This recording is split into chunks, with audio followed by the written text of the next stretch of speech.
Os Apócrifos. Livro de Melquisedeque. A história de um vaso. Enquanto tentava imaginar o que o Eterno poderia fazer para alcançar tão miraculoso livramento, vi surgir ao longe um vulto de pastores que se encaminhavam em minha direção, vindos de Sodoma. Pensei a princípio que fossem os pastores inimigos que vinham arrancar meu rebanho conquistado com o amor. Tal receio logo desapareceu, dando lugar a um sentimento de muita alegria, quando descobri que eram meus pastores fiéis. Eles foram se aproximando em pequenos grupos de 12 até alcançar um total de 300 pastores. Ao olhar para eles, pude notar em seus semblantes os sinais de uma grande luta espiritual que tiveram de enfrentar para estarem ao meu lado. Contaram-me da experiência de muitos companheiros que, desanimados, haviam lançado fora o azeite e a lã de seus vasos, retornando para as suas tendas. Falaram-me de como naquela noite passada haviam aprendido a amar a luz de meu vaso, que para eles tornara-se como uma estrela guia. Alegravam-me com a presença de meus humildes pastores, quando vieram em nossa direção Aner, Escol e Murray, acompanhados por 15 homens armados. Eram fiéis amigos que, conhecendo os perigos que enfrentaríamos naquele vale, vieram em nosso socorro. Para que não atrapalhassem o plano divino, pedi-lhes que permanecessem escondidos até o alvorecer, quando receberiam as orientações sobre como participar da missão. Comecei a orientar agora os pastores. Seguindo as instruções da voz divina que soava-me dentro da chama, a primeira tarefa dos pastores seria cuidar do rebanho até o anoitecer. Ao retornarem, ordenei que amarrassem os novelos de lã embebidos em azeite na ponta de seus bordões, colocando-os dentro de vasos que deveriam ser mantidos suspensos de boca para baixo. Passei a incendiá-los com fogo de minha labareda, até que as 300 tochas ficaram ardendo, porém ocultas no interior daquele vaso. Ordenei a 40 de meus corajosos pastores que, no momento indicado por um sinal que seria dado, deveriam avançar silentes para o meio do acampamento, circundando todos os cativos que jaziam amontoados no meio do arraial. Ao mesmo tempo, os 260 pastores restantes deveriam circundar todo o acampamento, aguardando pelo sinal de quebrarem os vasos com os chifres. Orientado pela voz da chama, indiquei-lhes os sinais. Quando a última tocha se apagasse no acampamento, deveriam ficar atentos, pois uma pequena lamparina seria acesa por um dos cativos. Assim que a lamparina começasse a arder, deveriam correr cada um para o seu lugar, evitando qualquer ruído para que não fossem notados. O sinal para quebrarem os vasos com os chifres, erguendo bem alto a tocha, era o apagar da lamparina. Depois dessas orientações, os 260 pastores, ocultos pela sombra da noite, se espalharam pelo vale e ficaram esperando pelo momento de se posicionarem ao redor do acampamento. Enquanto isso, os 40 se posicionaram próximos às passagens mais vulneráveis, através do qual haveriam de alcançar os cativos. Já era alta noite quando a tocha do último soldado apagou-se, sobrevindo completa escuridão e silêncio sobre o arraial. Entre os cativos havia um homem naquela noite que vivia a maior angústia da sua vida. Era o meu sobrinho, que depois de tornar-se alvo de tantos abusos e humilhações, tomara conhecimento do castigo que os aguardava pelo alvorecer. Naquela noite, Ló tinha seus pensamentos voltados para o seu tio. Lembrava-se com arrependimento do momento em que me deixara junto ao carvalho de Manre, mudando-se para as campinas de Sodoma. Em seu desespero, sentiu o desejo de rever a minha face e pedir-me perdão por ter se afastado de mim. Justamente naquele momento, Ló foi atraído pelo brilho de uma tocha que ardia sobre o outeiro. Ao fitar o brilho, imaginou estar tendo uma visão, pois o mesmo revelava-lhe a face de seu querido tio. Querendo mostrar-me o seu rosto, Ló apalpou em meio às trevas até encontrar uma pequena lamparina que trouxera em seu alforje. Frustrado, percebeu que não havia nela nenhum azeite. Concluiu que aquela lâmpada apagada e seca era um símbolo de sua vida vazia e sem fé. Ao desviar os olhos de meu rosto iluminado pela chama do vaso, num desesperado gesto de fé, Ló apalpou o pavio de sua lamparina, descobrindo haver nele um restinho de azeite. Curvando-se, passou a ferir as pedras de fogo, até que uma faísca saltou para o pavio. Sem que soubesse, Ló estava comandando com seus gestos os passos para um grande livramento. Os 300 pastores, ao verem o tênue brilho da lamparina, encaminharam-se rapidamente para os seus postos e ficaram aguardando pelo apagar daquela pequena chama. Desde o momento em que Ló erguera-se com sua diminuta chama, eu fiquei olhando para os seus olhos, que fitavam os meus. Vi que sua face trazia sinais de indizível angústia e maus tratos. Mesmo assim, pude ler em seus olhos que a esperança e a fé não o abandonara. O fogo da lâmpada de Ló, contudo, não resistiria por muito tempo. Era necessário que se apagasse para sinalizar a grande conquista.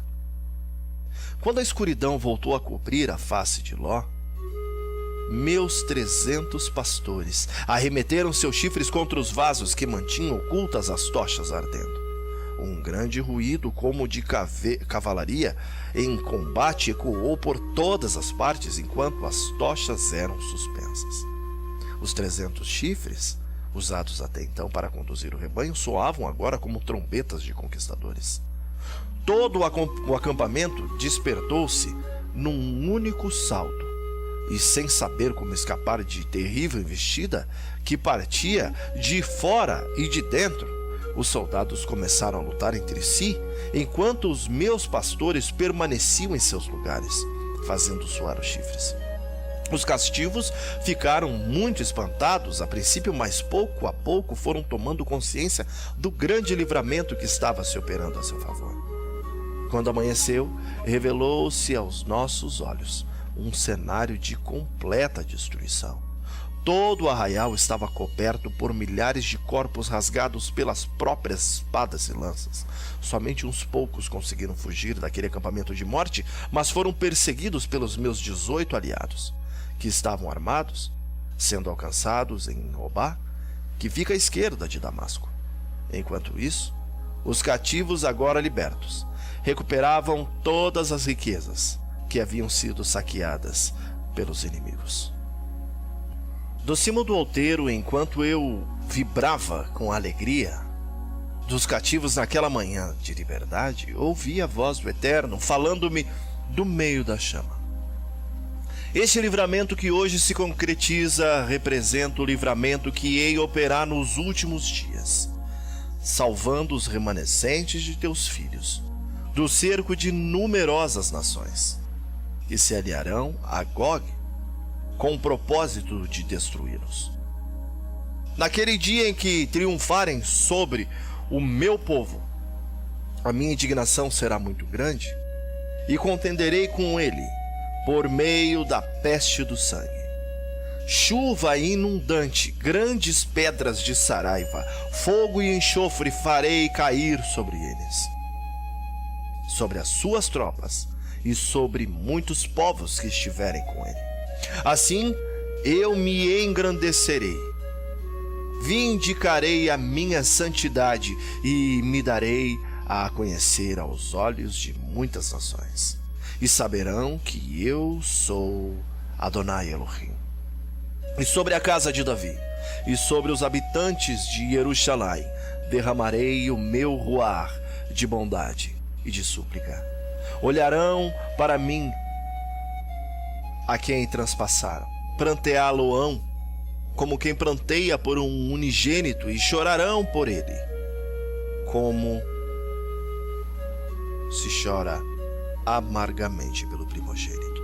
Naquele dia haverá uma fonte aberta para a casa de Davi, e para os habitantes de Jerusalém, para remover o pecado e a impureza. Consciente da importância histórica daquele dia de livramento, tomei um calendário e fiquei surpreso, pois era Rosh Hashanah, o dia das trombetas. Aquele era o primeiro dia de um ano novo. 10 dias depois viria o Yom Kippur, o dia da purificação de pecados. No dia 15, teria lugar a festa de Sukkot, a alegre festa das colheitas do outono. A chama, que para mim tornara-se uma representação do Messias prometido, apagou-se no momento em que eu desci ao encontro dos pastores e de muitos outros cativos agora libertos. Cheios de alegria e de admiração, todos queriam saber como tornara-se possível tão grande livramento somente com a utilização daquelas tochas e chifres. Falei-lhes então da importância daquele fogo que se desprendera do altar para libertá-los naquele vale, identificando-o como um Messias Salvador. Ao ver que todos carregavam em seus corpos e mantos a sujeira da escravidão, convidei-os a seguirem-me até o rio Jordão, onde todos poderiam banhar-se para a purificação de seus pecados. Somente 3 pessoas entenderam e atenderam o convite: Ló e suas 2 filhas mais novas. Os demais retornaram contaminados para suas casas. Antes de partir, o rei de Sodoma veio ao meu encontro, prometendo dar-me todas as riquezas recuperadas naquela manhã. Eu recusei sua oferta, para que jamais alguém possa dizer que eu me enriqueci com aquele saque. Permanecemos acampados às margens do rio Jordão, nas proximidades de Jericó, ali por 12 dias. Naqueles dias de refrigério, todos ficaram livres das impurezas, deixando-as nas águas do rio Jordão. Este era um preparo especial para a festa de Sukkot, que decidimos comemorar em Salém. Cheios de alegria, iniciamos uma caminhada ascendente rumo à cidade de Salém, inconscientes da feliz surpresa que nos aguardava. Eu segui à frente, tendo ao meu lado Ló e suas 2 filhas, e atrás vinham os 300 pastores conduzindo o grande rebanho. À medida de que avançávamos, comecei a notar que o meu vaso, que se esvaziaria no alvorecer, tornara-se agora muito pesado. Ao baixá-lo, fiquei surpreso ao descobrir dentro deles muitas pérolas de variados tamanhos e brilhos que se formaram misteriosamente. Ao avistarmos ao longe a alva cidade, começamos a ouvir sons de uma grande festa. Acordes harmoniosos repercutiam pelos montes enquanto avançávamos pelos caminhos. Minha curiosidade em conhecer aquela cidade e seu jovem rei era imensa, pois da boca de muitos já ouvira falar sobre a sua grande fama e também sobre a sua nobreza. Tratava-se de um reino diferente de todos os demais, onde os súditos eram treinados não ao manejo de arcos e flechas, mas ao domínio de instrumentos musicais.